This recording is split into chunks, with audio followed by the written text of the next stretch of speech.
വരാനിരിക്കുന്ന ഡൽഹി നിയമസഭാ തെരഞ്ഞെടുപ്പിന് മുന്നോടിയായി ബിജെപി പരിവർത്തൻ യാത്ര ഈ മാസം 8-ന് ആരംഭിക്കും. 7 ലോക്സഭാ മണ്ഡലങ്ങളിൽ നിന്നും ഒരേ സമയം ആരംഭിച്ച് ഓരോ ദിവസവും ഒരു സംസ്ഥാന അസംബ്ലി മണ്ഡലത്തിൽ പദയാത്രാ പര്യടനം നടത്തുമെന്ന് ഡൽഹി ബിജെപി അധ്യക്ഷൻ വീരേന്ദ്ര സച്ദേവ പറഞ്ഞു. ന്യൂഡൽഹിയിൽ മാധ്യമങ്ങളോട് സംസാരിക്കുകയായിരുന്നു അദ്ദേഹം.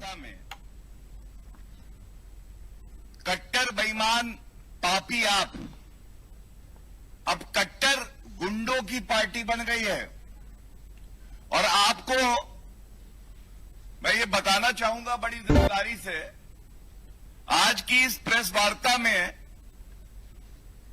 अरविंद केजरीवाल की सहमति से पापी आपका एमएलए भी है, गैंगस्टर भी है.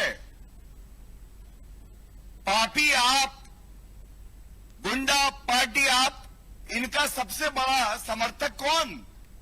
इनका सबसे बड़ा समर्थक है गैंगस्टर, जो खुलेआम वसूली करते हैं.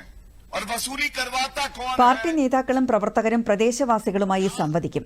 ദേശീയ തലസ്ഥാനത്തെ ജനങ്ങളുടെ അഭിലാഷങ്ങൾ നിറവേറ്റുന്നതിൽ ആം ആദ്മിയുടെ നേതൃത്വത്തിലുള്ള ഡൽഹി സർക്കാർ പരാജയപ്പെട്ടുവെന്ന് അദ്ദേഹം ആരോപിച്ചു.